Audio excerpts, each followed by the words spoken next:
금요 경전 수업 시간입니다. 유식 철학을 교재로 중반을 넘어섰다라고 했는데 분량으로는 3분의 2 정도를 사실은 넘어선 것 같아요. 3분의 2를 투자해서 지난 시간에 일단 소결을 낸 거거든요. 만법 유식을 이야기했던 것도 사실은 유식 연기설을 말하기 위해서였으니까.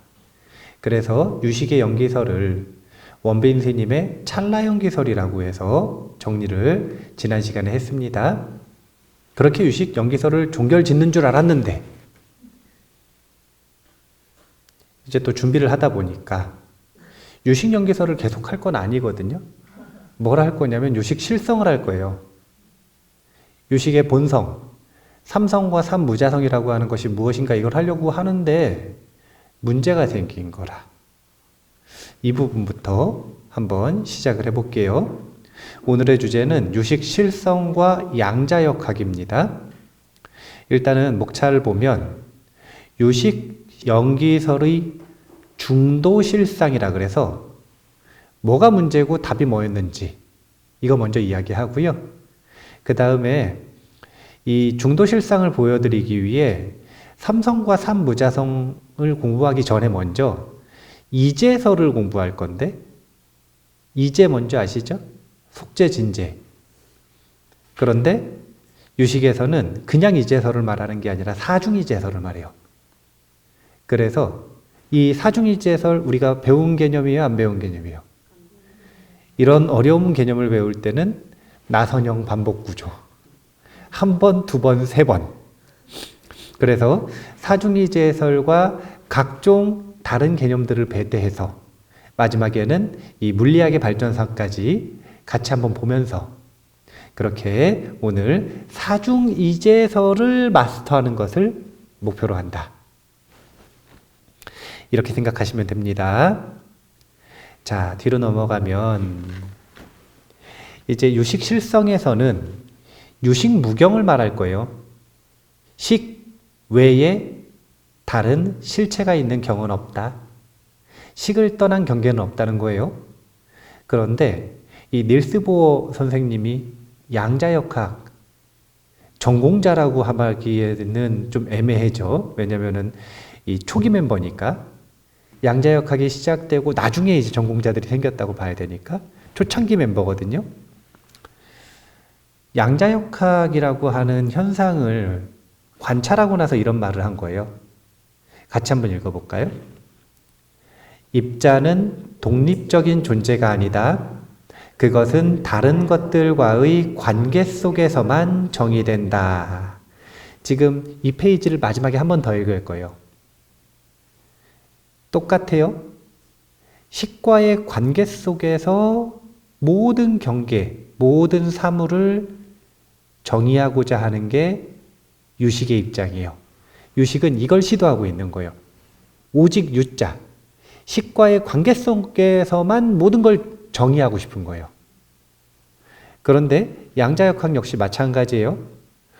관계 속에서만 사물은 의미를 가지기 시작한다는 거예요.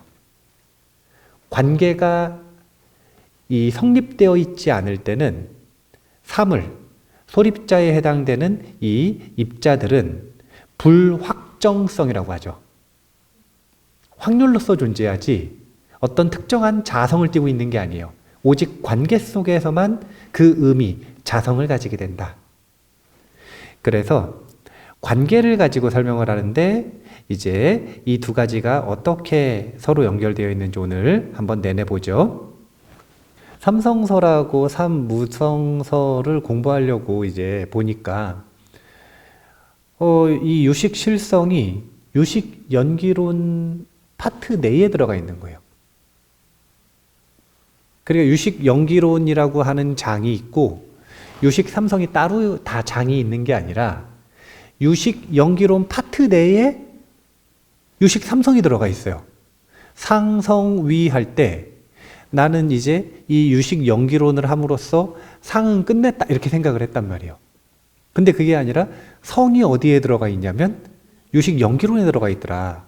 그래가지고 곰곰이 생각을 한 거예요.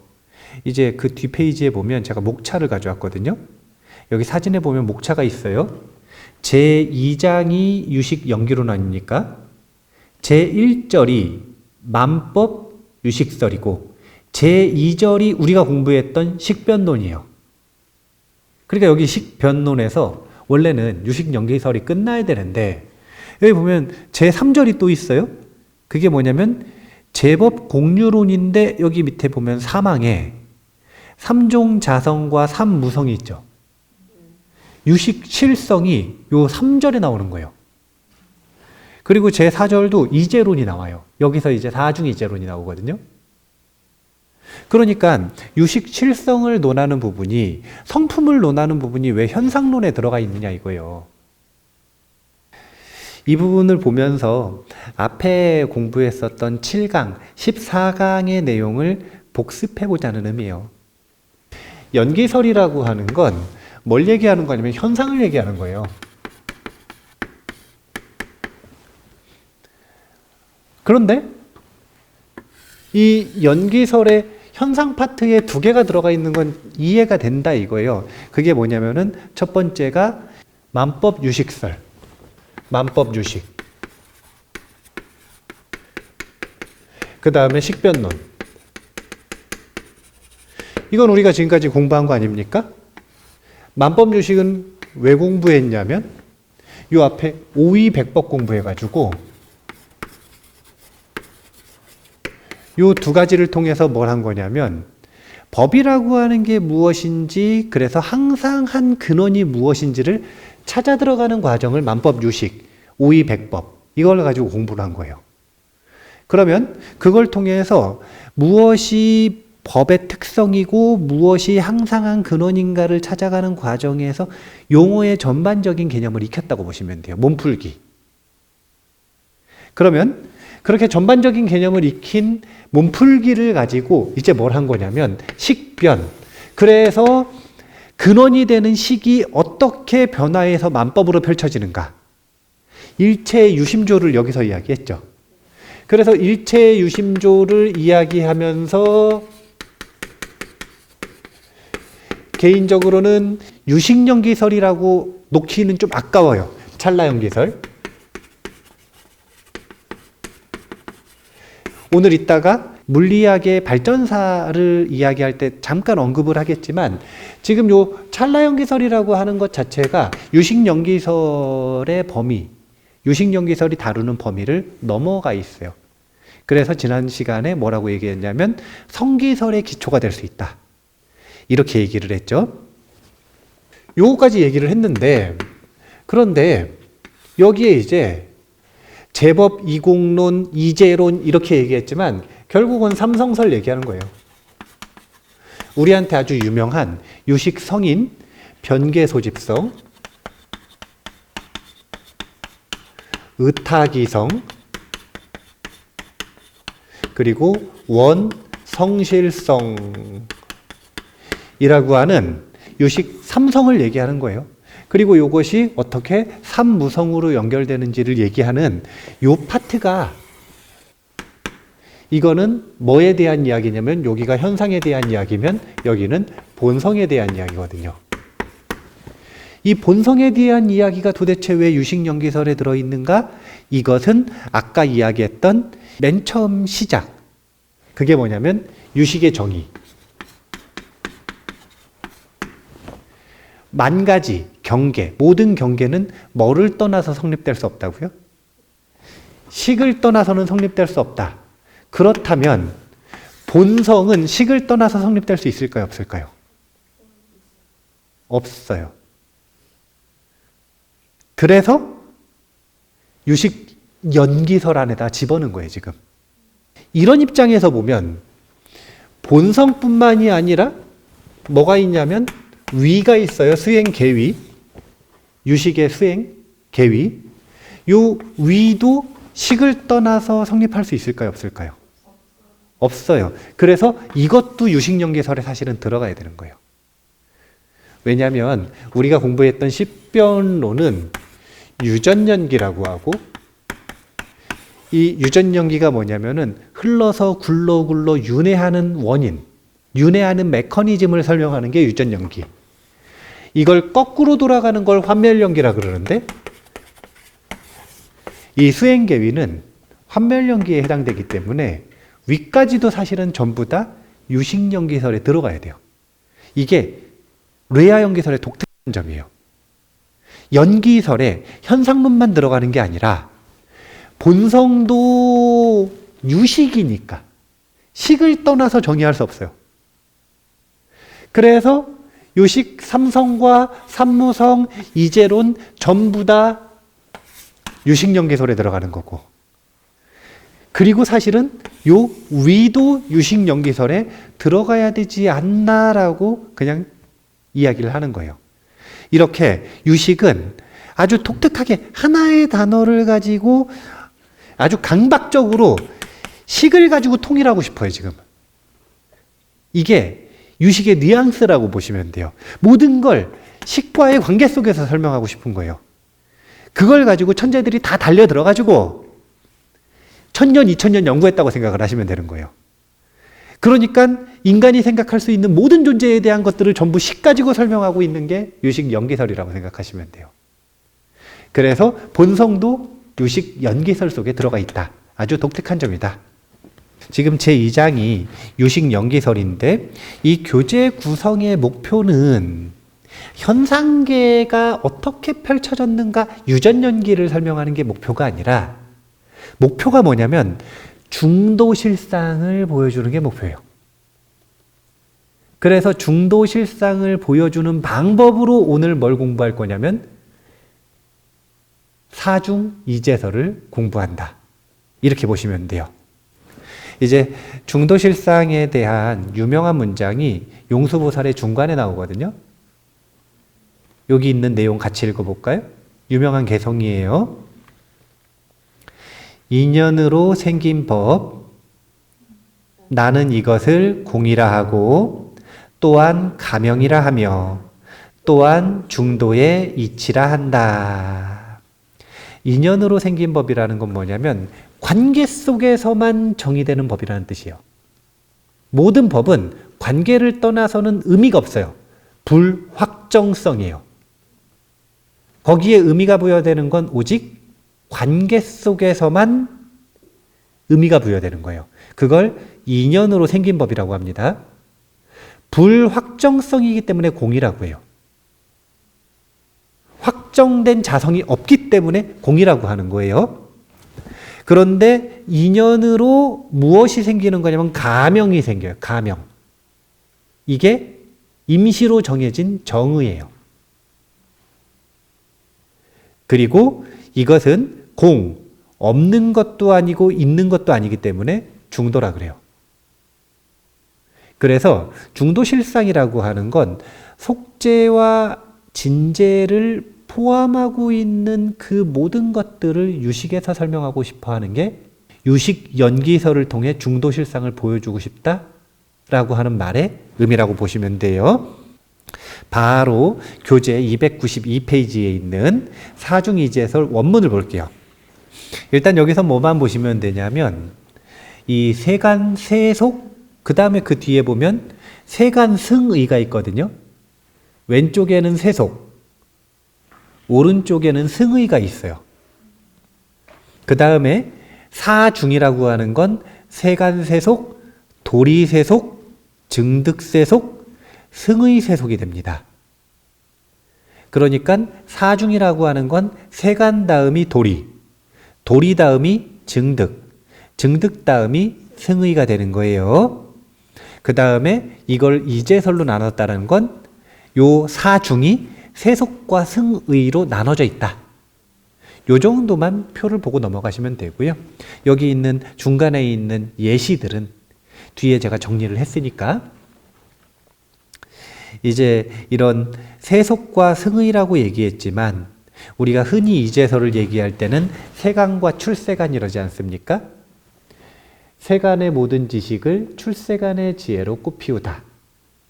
우리 환희미소전에 걸려있는 명판의 문장이죠. 이 붓다스쿨이 가지고 있는 교육 목표예요. 거기서 말하는 세간이 속재, 출세간이 진재라고 보시면 됩니다.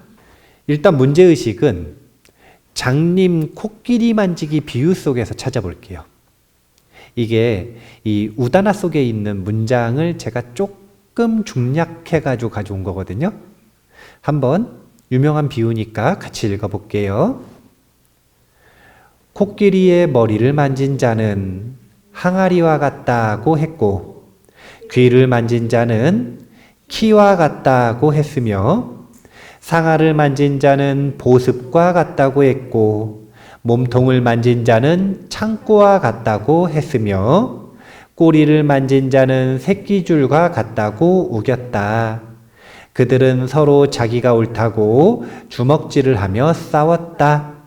어리석은 자들은 이와 같이 부분만을 보고 전체라 착각하여 제각기 자기 견해에 갇혀 서로 다투는구나. 이게 장님 코끼리 만지는 비유입니다.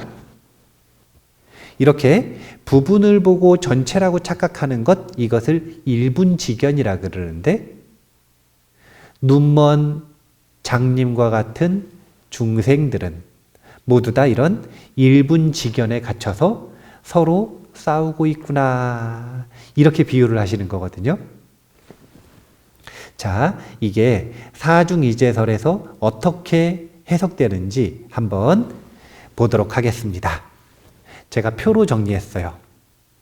1중 세간, 2중 도리, 3중 증득, 4중 승의인데 한번 하나씩 적어 볼게요. 일단은 먼저 세간, 도리, 증득, 승의입니다. 그런데 이게 사중인데 이제가 또 있잖아요. 그래서 세간에도 이제가 있고 도리에도 이제가 있고 증득에도 이제가 있고 승의에도 이제가 있는 거예요. 그래서 세간 세속이 있고 세간 승의가 있고 세속과 승의가 있고 세속과 승의가 있고 세속과 승의가 있다. 여기 예시에는 세간 세속이 뭐냐면 병, 물병, 숲, 군대, 옷, 집 등이라고 되어 있죠. 자, 이게 무슨 얘기인가? 책상을 예를 들어 볼게요. 얘가 뭐냐면은 세간 세속이라. 이 책상이 세간 세속이에요. 그런데 이 세간 세속이 어떻다라고 생각을 하는 게 세간 세속이냐면 실제한다고 믿는 거예요. 유식 실성은 유식 무경을 설명하기 위해서라 그랬잖아요. 경계라고 하는 게 있다 그랬나요? 없다 그랬나요? 없어요.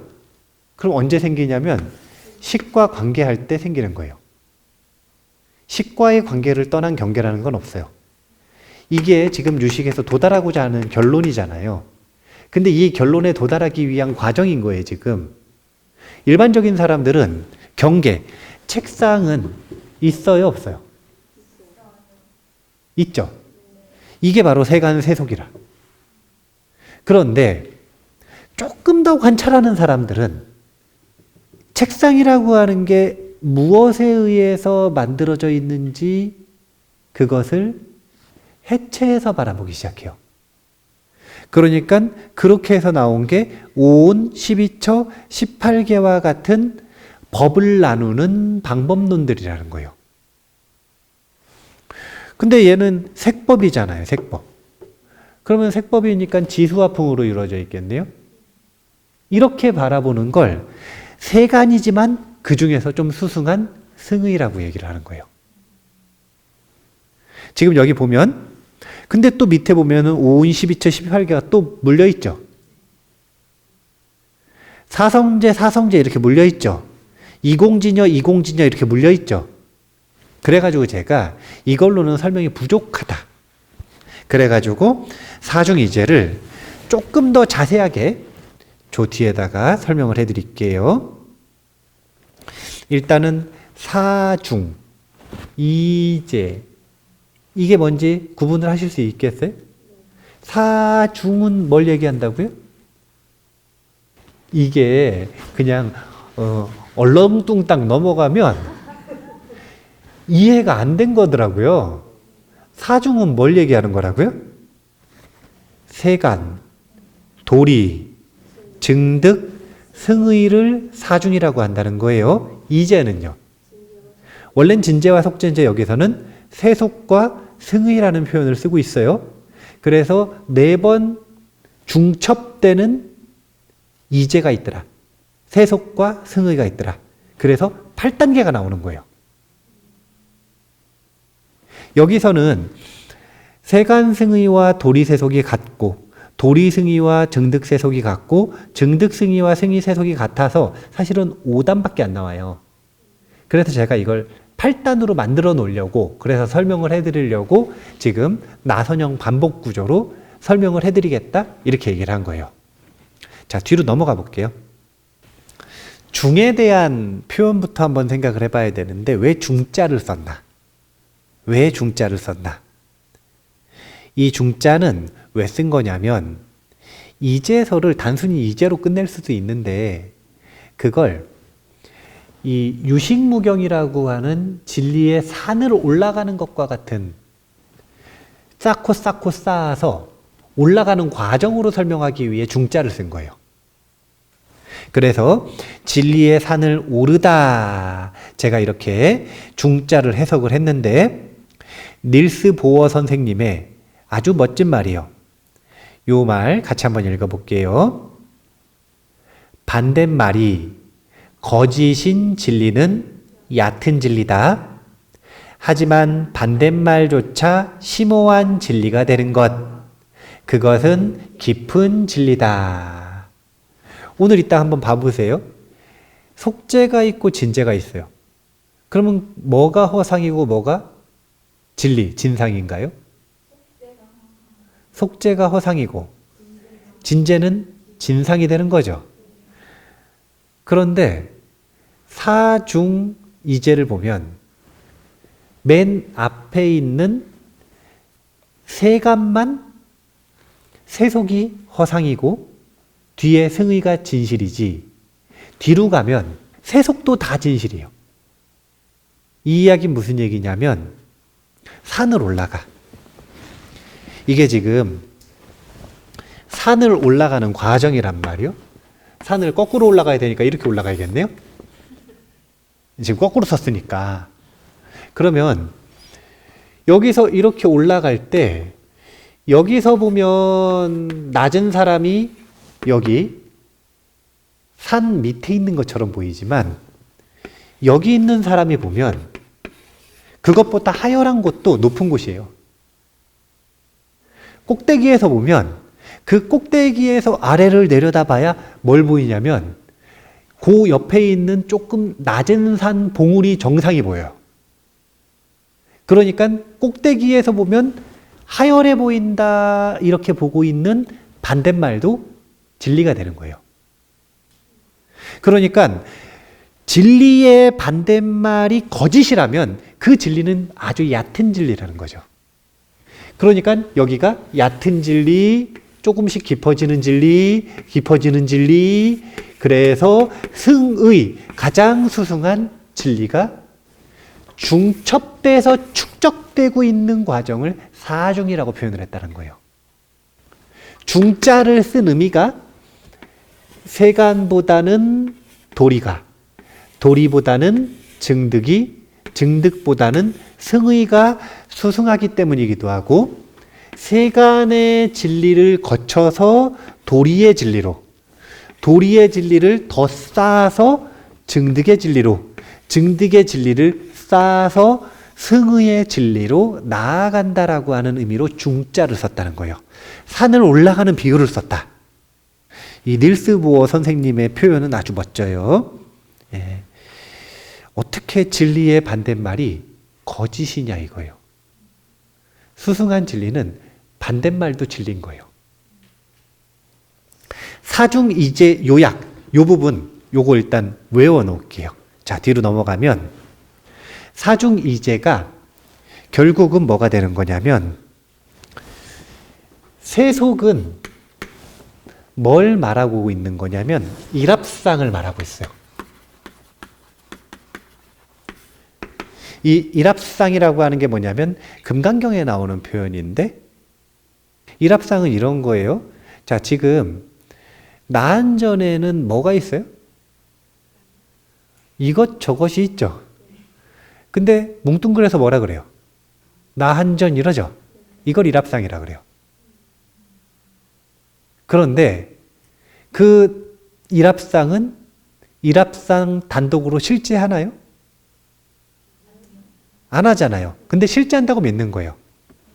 모든 세간의 세속은 그게 꽃이든 책상이든 컵이든 나한전이든 아니면 이 우주든 관계없이 일합상, 조건이 모여서 형성된 개념인데 하나의 뭉뚱그려진 개념인데 하나로 합쳐진 일합상인데 근데 이 일합상이라고 하는 개념 자체가 실제한다고 믿는 것 이게 지금 세간 세속에서 시작을 하는 거예요. 이게 가장 낮은 상태. 그러니까 아직 산에 올라가지도 못하고 있는 상태. 그런데 이 일합상을 세간 승의와 도리 세속은 전부 다 뭘 하고 있냐면 해체하고 있어요. 해체한다는 게 무슨 뜻인가? 결국은 이 모든 것들이 의탁이 다른 조건들에 의해서 일어난 것이라면 그 조건들이 무엇인지를 해체해서 보는 거예요. 해체해서 보면 그 개념은 무너져 내리게 되어 있어요. 대표적으로 마차의 비유가 있어요. 우리는 마차라고 하는 개념이 실제한다고 믿지만 그 마차를 부분으로 나눠서 보면 그 마차는 수없이 많은 부품들의 합일 뿐이라. 그래서 마차라고 하는 개념은 허상이에요. 그것보다 훨씬 더 디테일한 건 뭐냐면 부품 각자를 보는 거죠. 지금 그렇게 보고 있는 게 세간 승의이자 도리 세속이라는 거예요. 그 다음에 도리 승의와 증득 세속은 해체해서 보는 것, 이것이 불교에서는 온 12처 18개와 같은 법에 대한 것들인데 그 법에 대한 것들의 관계가 무엇인지 법칙을 보는 거예요. 법칙을 보는 것. 그런데 여기서 이 법칙을 보는 것도 두 가지가 있어요. 법칙이라고 하는 게 그러니까 우리가 공부한 거 가지고 해볼까요? 지금 이렇게 말하니까 어렵죠. 왜냐면 다 새로 나오는 단어잖아요. 자, 일합상. 무슨 뜻인가? 컴퓨터는 마음과 별개로 바깥에 실존하는 거예요? 아니면 실존하지 않는 거예요? 실존하는 거다 이렇게 믿는 게 일합상이라는 거예요. 그러니까 실경, 경계가 실제한다 이렇게 믿는 게 일합상의 믿음이에요. 그런데 그걸 해체해서 보니까 우리가 설일체유부는 법체항유를 주장하면서 5위 75법, 근데 유식은 5위 100법을 이야기했잖아요. 우리 5위 100법 하나하나 공부를 했잖아요. 그 법으로 모든 일합상은 해체할 수 있다라고 말하는 게 지금 이 세간생의와 도리 세속이 되는 거예요. 그런데 여기에서 끝나는 게 아니라 우리는 이걸 공부해가지고 법과 법의 관계 법칙을 공부했죠. 뭘 공부했어 이때? 식변론을 공부했잖아요. 식으로부터 어떻게 다 나왔는지. 유식연계설, 찰나연계설을 여기서 공부한 거예요 우리가. 자, 그래서 찰나연계설을 공부해가지고 외웠어. 한번 외워볼까요? 자신 있나요? 인능변, 견능변, 상능변, 초능변까지가 4세. 그 다음에 상속이 전능변, 집취가 이능변, 계명이 삼능변, 그 다음에 이 업을 짓는 걸 업전변, 그 다음에 고전변. 요 찰나연기서를 일단 외웠어. 그리고 이해했어요.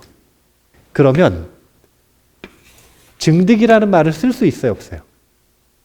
법칙을 어떻게 한 거냐면, 요 법칙을 어떻게 한 거냐면, 요거를 뭐라 그러냐면, 해오라 그래요. 이해해서 깨쳤다, 이런 뜻이에요. 그래서 이 법칙을 해오하면 물리가 트여가지고 이치에 막힘없이 이해가 되는 거예요. 그런데 그 다음에는 해오에서 끝나는 게 아니라 얘하고 얘를 묶으면 얘는 법칙을 어떻게 하냐면 증오했다 이렇게 표현을 해요. 직접 체험을 통해서 얻었다.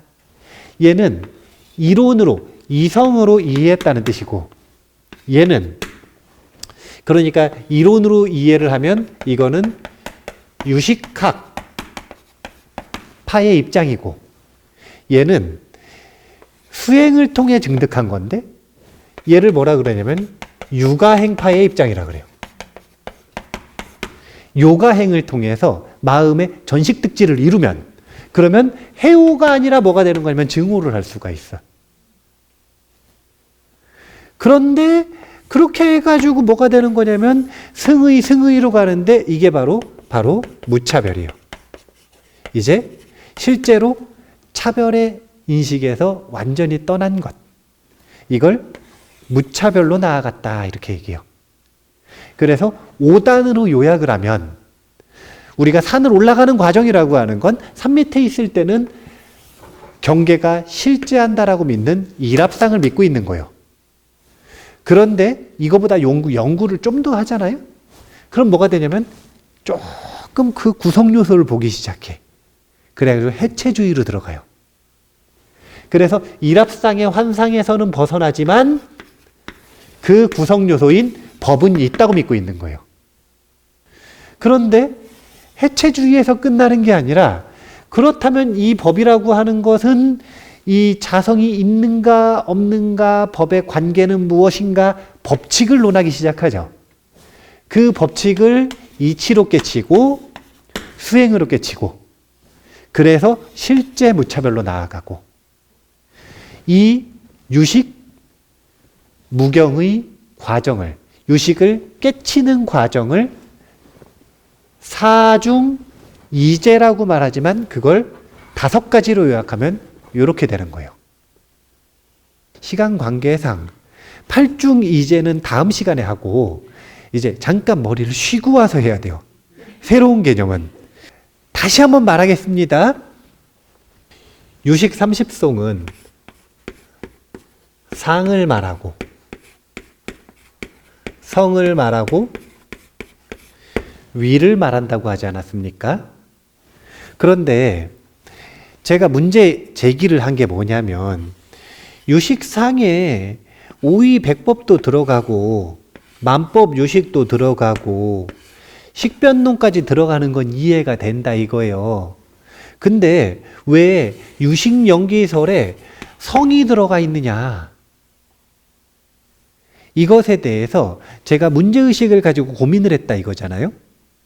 그런데 유식은 강박적이라니까요.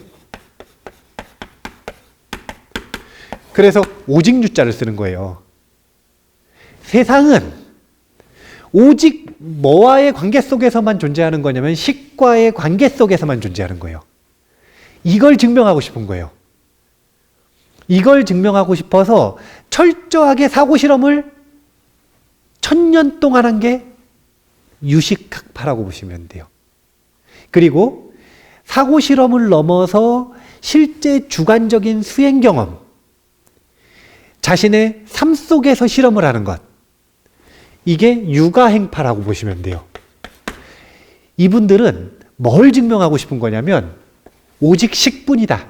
그러니까 식 빼고 아무것도 없다라는 게 아니라 세상은 식과의 관계 속에서만 존재한다. 이걸 증명하고 싶은 거예요. 그래서 본성도 식과의 관계에서 설명하고 수행도 식과의 관계에서 설명을 하니까 이 모든 것들이 유식으로부터 연기했다라고 하는 부분에 포섭될 수 있다. 그런데 그러면은 유식 연기설의 한 파트인 요 본성에 대한 이야기를 할 때 왜 사제설을 얘기를 하느냐? 속죄와 진죄가 있어. 그런데 이 속죄하고 진죄는 서로 지금 오늘 이 부분을 얘기를 안 해가지고 어려우신 것 같아요. 이게 뭐냐면 우리가 양자역학을 배우지 않았습니까? 불교와 양자역학. 얼마나 재밌어요. 세상 그렇게 재밌는 책이 없어요. 그런데 양자역학에서 얼마나 중요한 내용을 배웠냐면 고전역학이 있고 양자역학이 있는데 이 둘의 결정적인 차이가 뭐냐면 이제 확실성, 불확실성도 있지만 그것보다 훨씬 중요한 차이가 뭐냐면 고전역학은 어느 세계를 다루냐면 거시 세계를 다뤄요. 그런데 양자역학은 어느 세계를 다루냐면 미시 세계를 다뤄. 그런데 이 두 가지가 단순히 스케일의 차이가 아니라 거시 세계의 법칙과 미시 세계의 법칙이 서로 다르단 말이에요. 거시 세계의 법칙에서는 존재 하나하나의 자성이 있다 없다? 있는 것처럼 보인다는 거예요. 실제로. 왜냐하면 컵은 컵으로 존재하고 있잖아요.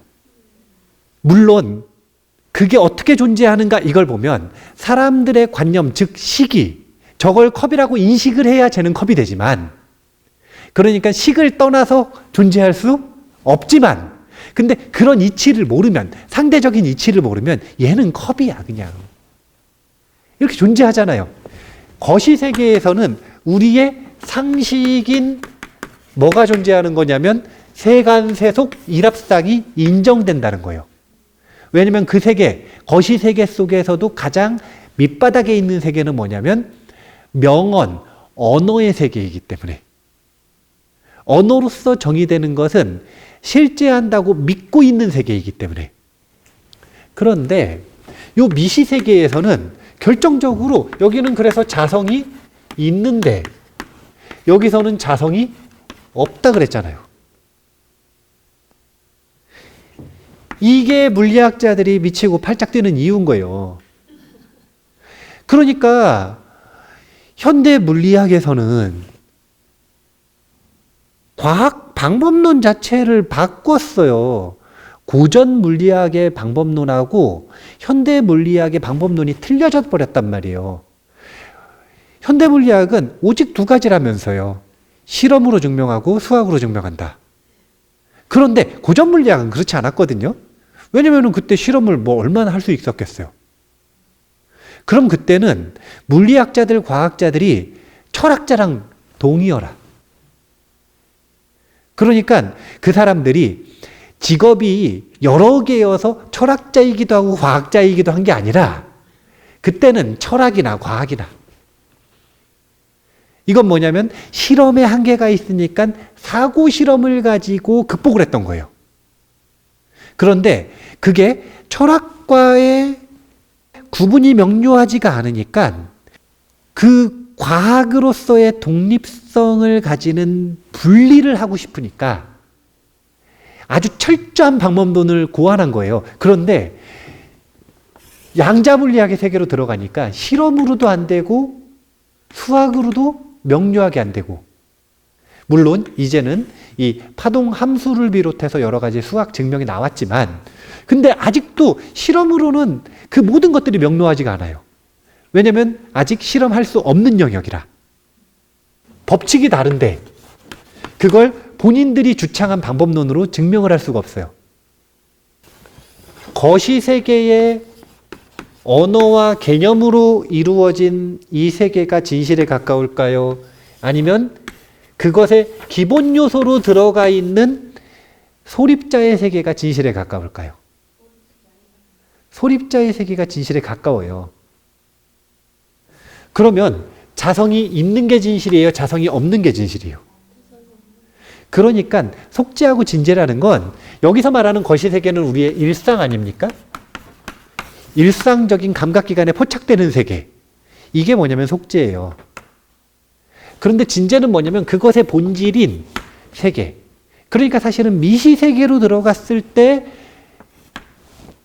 이 일상에서 보는 것의 본질인 진죄를 보기가 쉬운 거죠.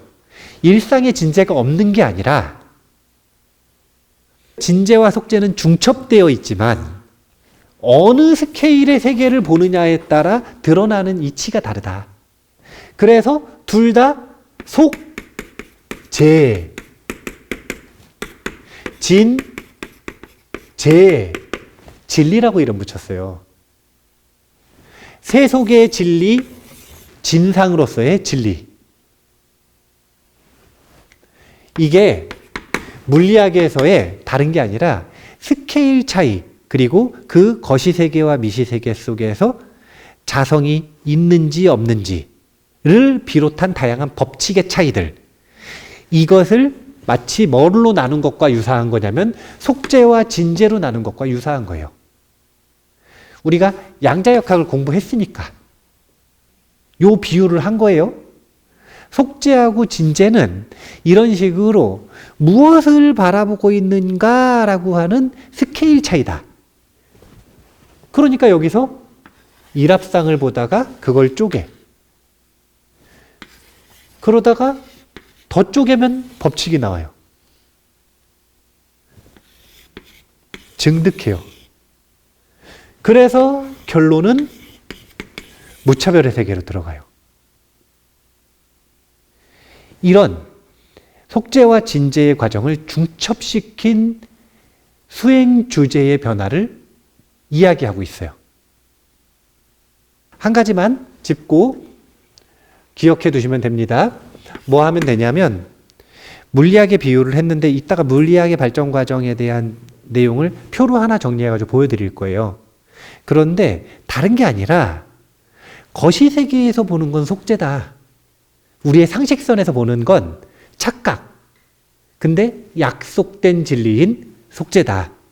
그러면 그 허상을 뚫고 들어가서의 진실, 진상이 무엇인가? 그것은 진죄다. 근데 이거는 스케일이 거시세계의 법칙으로는 알 수가 없다. 그것보다 더 미시세계로 들어가는 노력이 필요하다. 이게 불교 교리 발달사의 역사이기도 해요. 물리학의 역사이기도 하지만 불교 교리 발달사의 역사도 똑같아요. 이 두 가지가 어떻게 만나는지 다음 시간에 요 물리학의 발달사와 사중이재관을 한 번 더 해보도록 하겠습니다. 이 사중이재관을 공부해야 돼요. 왜냐하면 변계소집성, 의탁이성, 원성실성이라고 하는 게 속죄, 진죄, 중도죄거든요.